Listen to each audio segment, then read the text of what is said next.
Magandang tanghali po sa ating lahat, mga ka-low-carb dyan at mga followers natin. Ito po yung ating pang-75 araw ng ating pag-low-carb. Napakalaking progress po ang tagumpayan natin. Ano po, ito galing po tayo sa 160 kilos. Ngayon po, 94 kilos na lang po tayo. Now, gusto ko lang ipaabot doon sa lahat po ng pumupuna kung para daw tayong sakitin. Ano po, wala po tayong ehersisyo muna. Yung ginagawa ko is inalis ko muna sa katawan ko lahat ng toxin na yung mga toxin na nabuo sa katawan ko, lahat yung mga fats na matataba na hindi po kanais-nais na mga na hindi po dapat nandito sa katawan ko, inaalis ko muna iyan. So talagang bababa po yung timbang natin. But ang gagawin natin is pagdating po meron po tayong target na timbang.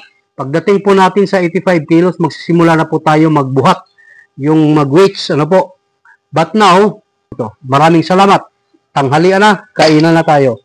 Ito po yung mga matataba nating pagkain. Thank you.